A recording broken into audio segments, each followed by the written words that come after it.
Hoje o papo é de malandro, é reto, não faz curva. Eu vou conversar com um bamba que vive a malandragem 24 horas por dia, Jeff Duarte. Jeff, prazer te receber aqui. E para a gente começar o nosso papo, assistir aqui um depoimento seu que a gente tem aqui. Meu nome é Jeff Duarte, sou conhecido em alguns países e no Brasil inteiro como malandro encarnado, através do trabalho do resgate cultural da malandragem do Rio de Janeiro como patrimônio, separando o malandro boêmio, separando o malandro do samba, da cultura, da capoeira, do marginal. O malandro do teatro, o malandro de todas as vertentes, também desmistificando o lado religioso, que é uma coisa importante. A religiosidade ela é impregnada na cultura do malandro, porém, para existir uma religiosidade, existe um culto de algo que já existiu. Então a importância é resgatar a história, porque esses personagens que viveram a malandragem, eles deveriam estar nos livros de história. O Pilintra, por exemplo, foram vários pilintras, porque pilintra, na verdade, é um adjetivo da língua portuguesa utilizado no século XVI, que significa preto metido a branco, preto que se veste como branco, ou pobre metido a rico. Então as pessoas deveriam se voltar um pouco mais à etimologia das coisas para poder chegar ao entendimento. Os bambas, os negros, os capoeiras, os mestres foram conhecidos como malandros. O nome malandro também é algo que traz um certo mistério, traz uma certa atração, tanto ao lado pessoal como o lado social mesmo da coisa.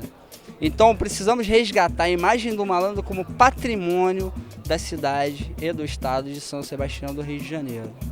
O malandro, aquele que sabe tratar, aquele que sabe chegar, que sabe sair e sem deixar a peteca cair. Jogar, sim, mas o jogo da vida e com dignidade, com ética. Muitos se falam de malandro, porém poucos conhecem a ética da malandragem. Jeff, malandro encarnado seria a reencarnação do Zé Pilintra? É assim que você se coloca? Olha só, é um termo assim que realmente dá uma certa dúvida nas pessoas, né? Mas não, malandro encarnado é justamente o contrário. Encarnado não tem nada a ver com reencarnado. Encarnado é adjetivo, é sinônimo de vivo na carne, por isso é encarnado, justamente para separar da entidade.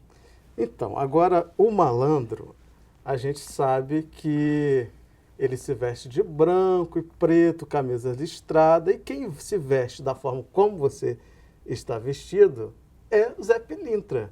Qual é a tua relação com essa entidade? Eu sei que você é um bandista e que essa sua relação com a religião é desde criança.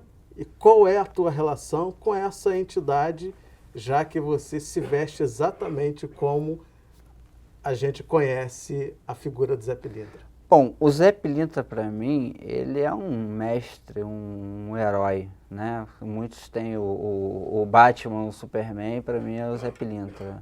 Então a relação é essa, a relação de espelhamento, vamos dizer. Porém, eu consigo separar o Jeff do Zé Pilintra.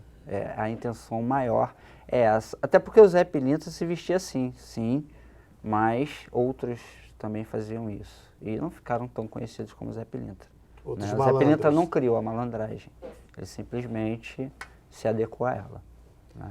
Agora, quando que começou esse seu processo de identificação com essa cultura, com esse personagem que é o Zé Pilintra? Como é que começou isso? Bom, acredito que, assim, no subconsciente desde pequeno, desde criança mesmo, que eu gostava de usar chapéu sempre Gostava de festa junina, quando eu ia, eu mantinha um chapéu na cabeça, gostava de brincar de cowboy, então o chapéu já apareceu na minha infância, né? E fora isso, conforme eu fui crescendo, veio aparecendo o jogo de cintura, jeito de lidar com as coisas, né? E até a parte de sedução mesmo, depois do término do meu primeiro casamento, então veio aparecendo aos poucos. Você está dizendo que tu é um bom conquistador. Já fui, agora estou comprometido. Está aposentado no momento. Encontrei uma pessoa que a gente está Que te colocou no eixo. bem, é uma mulher maravilhosa e eu costumo dizer que eu tenho 7 mulheres em uma, então não preciso mais estar fazendo aquela caça como ano passado, que eu troquei de 15 vezes de mulheres, por exemplo. Então. Poxa. Tá aí, haja fôlego, hein? É complicada a coisa. Agora, eu sei que você também, não sei se o termo certo é receber, mas enfim, você incorpora a entidade Zé Pilintra. Sim. Não é isso? Não tem aí uma confusão, né, desse trabalho espiritual com essa forma que você assumiu de representar essa malandragem aí culturalmente, na verdade, 24 horas por dia, né? Porque você anda assim, você se veste assim, você vive isso, né? Como é que é isso? O lado da incorporação, eu atendo na caridade, sim, né?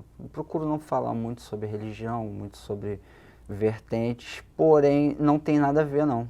Mesmo se eu fosse de outra vertente religiosa, eu me vestiria assim, andaria assim. Mas não tem problema a nível de religião, tipo, tem que pedir uma autorização à entidade? Como é que funciona isso? No meu caso, não. No meu caso, eu sou bastante intuitivo e também não ligo mesmo à religião. É uma característica minha, uma característica do Jeff, não é uma característica da entidade. Eu simplesmente me visto como se vestiam há um século atrás. Eu não me visto como uma entidade. E por que você escolheu viver assim?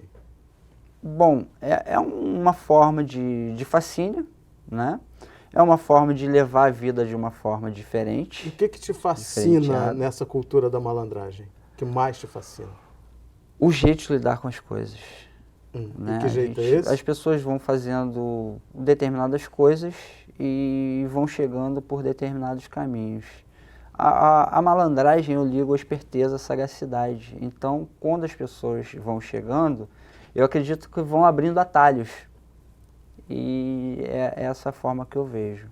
Mas isso não é complicado num país como o nosso, que nós temos a cultura do jeitinho brasileiro. Ou seja, levar vantagem, burlar regras, burlar leis. E a gente está vivendo exatamente num momento onde isso está explodindo no Brasil. A gente está vivendo uma grande crise no Brasil, resultado dessa cultura mesmo, da corrupção, de realmente não respeitar as regras. A malandragem não passa por aí, por essa coisa do jeitinho brasileiro, de levar vantagem, de resolver as coisas de uma outra forma, entendeu? Que não seja a forma correta, a forma lícita? Eu acredito que não. Como eu falei, eu ligo a malandragem à esperteza, à inteligência e à sagacidade. E eu acho que a maior esperteza, a maior inteligência é você não prejudicar nem a si, nem seu semelhante. Porque isso é ser inteligente, isso é ser esperto. Quando você não prejudica, você não tem brecha para você ser derrubado também. Então isso é a maior malandragem que tem. Exemplifica pra gente essa esperteza, essa inteligência que você fala, sem prejudicar o outro. Como seria isso? Antever situações, você está sempre além. Por exemplo, eu vim para o seu programa, você pode me fazer 10 perguntas, mas eu tenho que estar preparado para 1000. Então acredito que isso é a forma de inteligência, esperteza e sagacidade. Por exemplo, no dia a dia, você tem ou já teve um trabalho formal? Quando eu digo um trabalho formal, é um trabalho que você chega lá, entra tal hora, bate cartão, cumpre 8 horas e vai embora para casa e no outro dia faz a mesma coisa. Você já teve um trabalho assim, formal, ou tem um trabalho assim? Um só não, vários, né? Porque eu já trabalhei em várias coisas diferentes e também acho que é uma espécie de malandragem, você saber fazer bastante coisa. A forma malandra de se viver é você bater o escanteio, correr para cabecear e ainda defender o gol, né?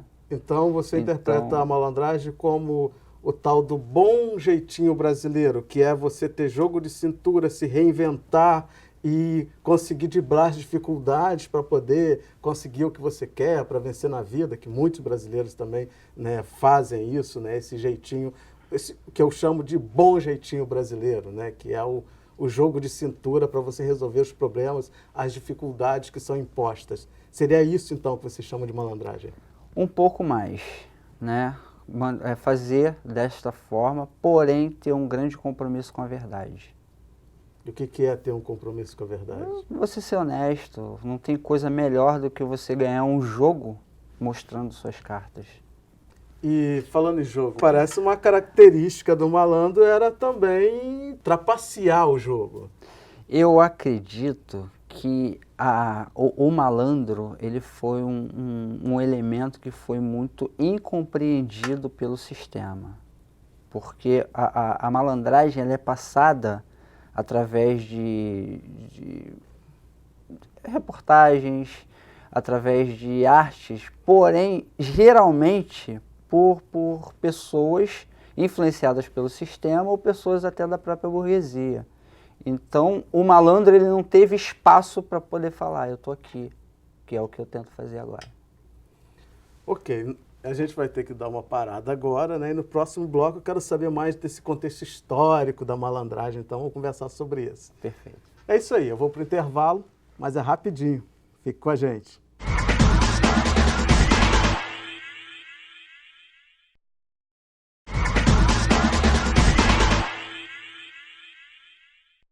Hoje eu estou conversando com Jeff Duarte, o malandro encarnado. Jeff, vamos ver mais um trechinho seu aqui. Show, meu canal!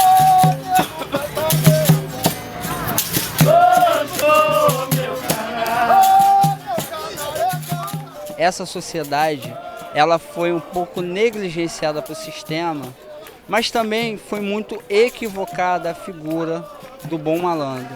Pensa você, vivemos numa terra, num Brasil, onde fomos invadidos por um povo europeu, por um povo português, uma terra que tinha dono e foi tomada.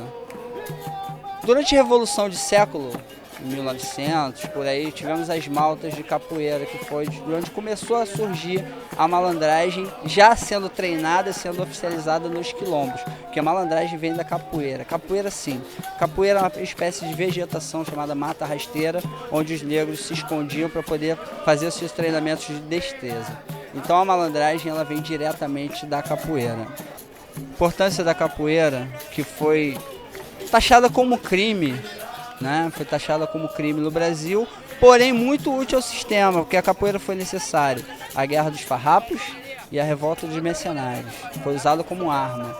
E a capoeira em si entrou no arsenal de guerra do malandro. Por que arsenal de guerra?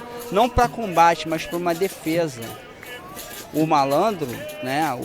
O capoeira, ele era o guardião do sistema. Era ele que vinha na frente dos afoxés, brincando, sambando, mas com um único intuito, defender uma cultura que era proibida, porque a afoxé era para cadeia, a afoxé era chinendró, somente na época dos grandes delegados que prendiam tudo quanto era negro, taxavam tudo quanto era malandro. Então, vamos contextualizar aqui essa malandragem, né? A gente sabe que os malandros surgem ali no meados do século XIX, num período pós-abolição, onde que esses eram os negros que não se adaptavam ao sistema da época, o que era imposto para eles, né? a condição de trabalho que era imposta para eles, que era a condição de burro de carga, assim, praticamente a condição de escravos. E esses negros não aceitaram isso, e a forma que eles encontraram para poder dizer não a esse sistema foi a malandragem. É isso? É exatamente isso. Você tem toda a razão quando você diz isso. Até porque é complicado aceitar, né? É pedir demais aceitar um sistema que ele é unilateral. O rico cada vez fica mais rico, o pobre cada vez fica mais pobre. Não que isso tenha mudado no nosso país, né? O meu trabalho, por exemplo, como você perguntou, eu tive vários trabalhos de ofício, né? Eu estudei refrigeração, estudei informática, trabalhei com comércio, isso que eu me lembre, tem bastante coisa. Sou professor de luta, dou aula em colégio, né? Mas inventei uma forma de sobreviver também através da minha pessoa, através da minha conquista territorial como malandro, né? Porque eu faço a apresentação e tudo mais. Você tem dificuldade também de se inserir nesse sistema onde o trabalhador vai lá, trabalha 8 horas por dia, todos os dias, e a grande maioria ganha muito mal? Você tem essa dificuldade também de se adaptar a esse sistema? Eu acredito que todo brasileiro tem, né? Eu acredito que a melhor forma atual seria sair do país, mas não que não devamos nos reinventar, usar a malandragem para esse lado, né? Por exemplo, eu tenho um exemplo bom para citar, perto da minha casa, tem um dono de açougue que começou a vender churrasco aquilo. Então foi uma forma dele se inventar. Enquanto muitos estão chorando, tem muitos vendendo lenço também. E falando em lenço, toda a indumentária, né, do malandro, o lenço, o chapéu, a navalha, o canivete, o punhal, tem na verdade tem um porquê, né? O chapéu, por exemplo, por que o chapéu tem que ser o Panamá? Bom, primeiro que o Panamá ele é uma palha bem concisa, né, bem unida, feito, né, de forma manual, e ele evita cortes de navalha, por exemplo. Então, quando eu tiro meu chapéu, eu também posso usar ele como escudo. Então, se eu for te atacar com uma navalha, eu posso me defender com o meu chapéu. Que o chapéu não vai ser cortado. Exatamente, isso. Panamá ou feltro, né? Porque o feltro também é grosso. Fora isso, chapéu de papel, desculpa, mas não é chapéu de malandro. Então por isso que o chapéu de malandro tem que também ser o Panamá. um caimento diferente, um jeito de você colocar o chapéu. Eu tenho que levantar um pouquinho por causa das suas câmeras, né? Mas geralmente é por aqui. E por que geralmente é assim? Geralmente causa algum significado? Causa um certo fascínio, certo, né? mistério. Um certo mistério, mas para a luta é bom que você não veja meu olho. Você não sabe para onde eu estou olhando, não sabe se eu vou te atacar na perna ou no braço, por exemplo. E a navalha? A navalha que era usada, era uma arma branca, né, usada nas lutas para se defender e tal, tem também que ser uma navalha específica, não pode ser qualquer navalha. Como é que é isso? O malandro, ele quer o melhor da vida. Geralmente ele quer o melhor da vida, né? E a melhor navalha é a Solinge alemã. E é a navalha do malandro.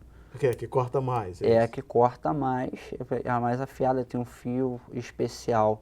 Mas a navalha, ela foi inserida no arsenal do malandro pelos portugueses. Pelos portugueses. Vinham muitos portugueses, né, exilados justamente, e que tinham ofícios como barbeiro e tudo mais, eles simplesmente trocavam. E outros também que não eram lá boa coisa, que não era flor que se cheirasse, né? Eu acredito que a maioria não era flor que se cheirasse. Que vinha, né, para cá justamente numa forma de punição. Castigo. Né? Castigo. Né? Terrível, eu vou para o Brasil. Né? Então, realmente, aí... Então, tá aí essa cultura nossa, né, que a gente tem, do jeitinho, da corrupção, enfim, tá meio que explicado, né? Eu acredito que não é nossa, né? Veio de fora. Porque nós tínhamos nossas índias, vivíamos nus, não tinha que se preocupar com muita coisa, e vieram pessoas, conquistaram nossas terras, estupraram nossas índias e tomaram o que era nosso. Então, eu acredito que é difícil realmente você querer se adaptar a isso. Mas vamos continuar falando de como que se deu aí a entrada das armas brancas dentro dessa cultura do malandro. Então, essas armas, geralmente a bengala e a navalha, que são as principais, a bengala ela tem vários significados em várias culturas, né? Geralmente é um símbolo de poder, né? Tanto é que os reis usavam cetros, os nobres também usavam bengalas, doutores, e geralmente europeus, ingleses, alemães, espanhóis, etc. Mas no caso do malandro o significado é outro, foi inserido também em seu arsenal, né? Posso falar com arsenal, né? Como arma pelos portugueses. E qual é o significado da bengala para o malandro? A bengala é um elemento de defesa, simplesmente um elemento de defesa. Não deixa de ser elegante, porque o malandro ele junta o que é útil com o que é belo, vamos dizer assim. Que não é só elegância, tudo Exatamente. tem também uma importância. uma importância, uma utilidade, né? Isso. Então a bengala justamente ela serve para manter a distância de arma branca. E o lenço de seda que se usa no pescoço? O lenço de seda é o assim, que é o mais popular, né? Que a maioria das pessoas sabem que navalha não corta seda. Então, justamente para evitar corte também. Evitar cortes Exatamente. também. É uma defesa. É uma defesa também. Isso. E os malandros também usavam a navalha, né, entre os dedos, né, no pé, né? Tem também essa coisa do fio da navalha, acho que tem a ver com a coisa de prender a navalha num nylon para poder conseguir atingir o adversário. É isso? Como é que funciona essa coisa do manejo da navalha? Perfeitamente, porque na época das maltas, a guerra era Maltas eram grupos de capoeiras, né? Exatamente. Um grupo de malandros, né, que se destacavam quem era quem pela cor do chapéu. Só existia um que não pertencia a malta nenhuma e era um malandro mais respeitado do Rio de Janeiro da história, que foi o Manduca da Praia, né? Eu não cito Madame Satã porque Madame Satã para mim é só capoeira.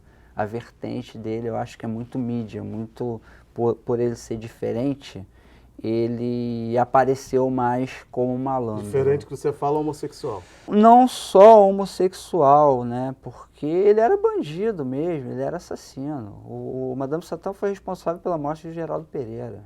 Então, não é uma vertente para o bom malandro seguir. Entendi, Entendeu? não seria uma referência para você. Não seria uma referência para a malandragem.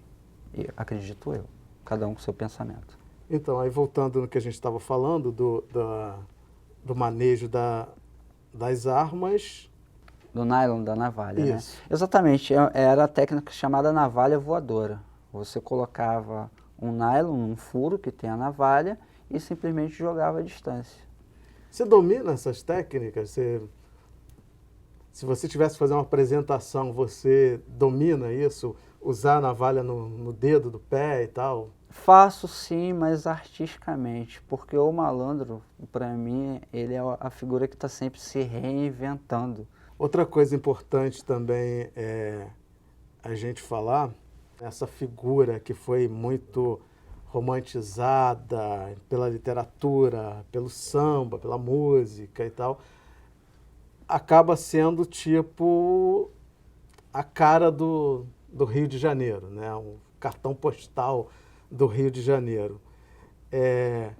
Você acha que quando essa figura vai lá para fora, o entendimento é esse, que malandragem é um jogo de cintura, é se reinventar, ou é uma terra de gente malandra, de gente que gosta de passar perna nos outros? Nem lá para fora, nem aqui, né? Infelizmente, a gente é submetido por essa visão do sistema, conforme eu falei. Quem cita malandro, geralmente, não é o malandro, entende? O Chico Buarque, por exemplo, ele faz isso, porém, eu não concordo com a forma que ele vê o malandro. Não é a visão de malandro. Até porque, vamos citar a Ópera do Malandro, que ela simplesmente foi inspirada num conto francês. Ela foi só readaptada. Então, não é o que é o malandro. E essa luta é muito particular, essa luta é muito minha. Eu não vejo ninguém fazendo isso no planeta. Separar o malandro do marginal. Jeff, muito obrigado por esse trabalho, entendeu? Por estar aí lutando para ressignificar o conceito de malandragem, né? Muito obrigado por isso, parabéns pelo seu trabalho.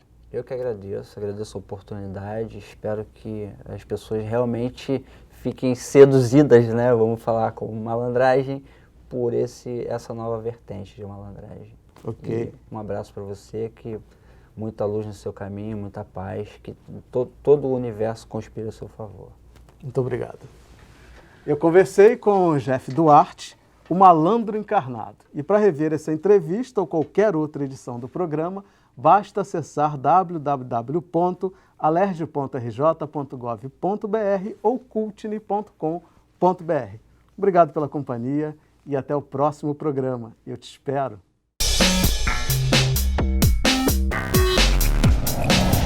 Quando a gente consegue ver o trabalho que foi feito aqui, mostrado aqui, a gente consegue entender um pouco mais, porque a gente consegue entender uma história muito mais antiga que aquela história de nós negros na sociedade brasileira. Porque existe uma história do negro sem o Brasil, porque não existe uma história do Brasil sem o negro.